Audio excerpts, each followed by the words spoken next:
The Swaziland Action Group Against Abuse was formed in 1990 by a group of Swazi women concerned with the rising abuse rates in their country. The organization, called SWAGAA for short, is also known by its Siswati name, Ingungu Yematsemba, which means Haven of Hope.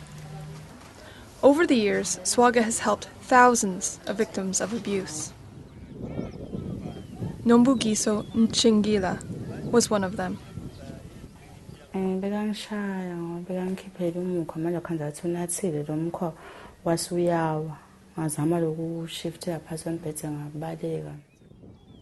6 months ago, Nombugiso was suicidal.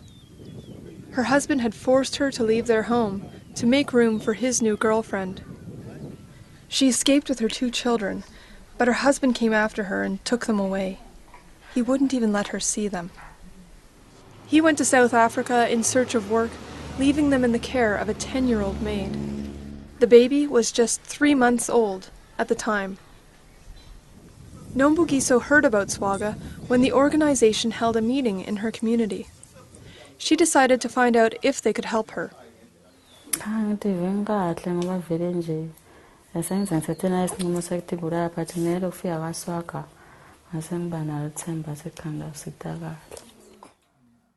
SWAGAA started off as a small group of volunteer counselors. Today it employs more than 20 people and has expanded into education, community mobilization, legal counselling and case management. However, counselling continues to be the foundation of SWAGAA's work, and the organization now has 6 counselling sites across the country. When a victim comes to SWAGAA for the first time, counselling is where they start. Counsellor Raymond Khumalo was the first person Nombugiso spoke to at SWAGAA. He explains why the sessions are so important. She has to be healed. It's a healing process. So we have to deal with her emotions. Find out how does she feel, her anger, how to manage her anger, and guiltiness and everything. After counselling, SWAGAA staff continued to support Nombugiso through the organization's case management program. Her case was referred to Busi Magagula. We see that some of our clients, they need support, other support services like food, shelter, all those things, maybe taking to the hospital, to be transported to the hospital. But as SWAGAA, we have not been doing that. So the introduction of case management was so important because the case manager does all those things. Nombugiso had tried hard to sort out things on her own. She had sought help from the local police force, but they said they wouldn't intervene in domestic problems. Even her own parents didn't offer any help, telling her that as a married woman, she was the responsibility of her husband's family. She was married through the Swazi law and customs. So it was her parents and the man's parents. So they were able to deceive her. To say that, no, you have to stay here, you have to leave the children because you are married. And it is very difficult because of our culture. Yeah, it is difficult to make your own decision and to take an action.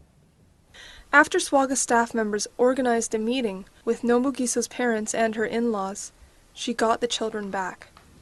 An aunt agreed to let them stay on her homestead until she gets back on her feet.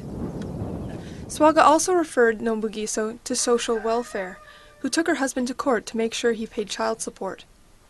She uses the money she gets from her husband to buy fresh fruit and baby formula for the children. Nombugiso still worries about the future, but she knows she and her children have a safe place to live while she tries to find work.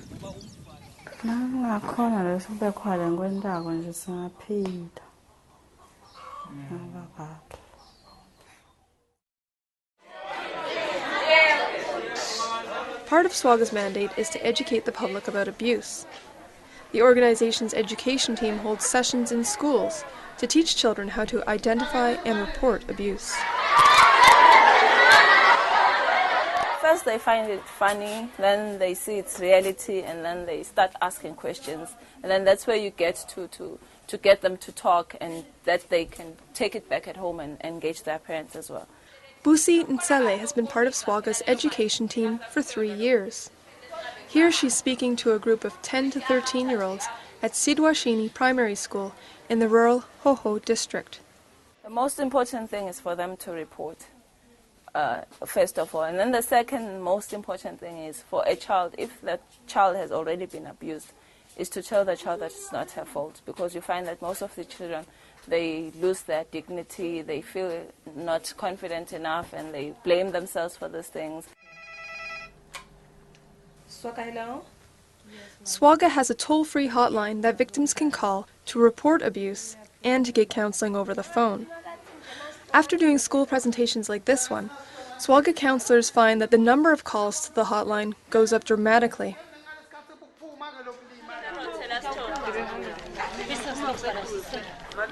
These women meet here in the outskirts of Ntsele once a week.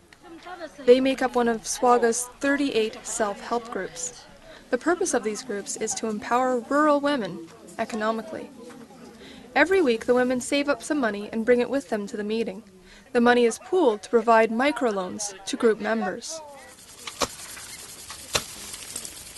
Spiwe Magongo received one of these loans. She used it to buy seeds for the cabbage and lettuce she grows in her garden. She's only been part of the group for 3 months, but has already made some strong friendships there. She says she never misses a meeting. Labo makakulokuningi bangaweta bangisita kulokuningi nje ukuthi yathi nakunjena inda kanje nakunje inda kanje. Dazi Dlamini is SWAGAA's self-help group counselor. She says that economic empowerment is vital to a woman who is trying to escape an abusive relationship. She adds that the groups are about more than just money. They also provide the emotional support that many rural women are lacking. I've seen the positive results, changing the person from what she was to be something better. As I see them each and every day, the excitement, the joy that they have now, I'm so excited myself.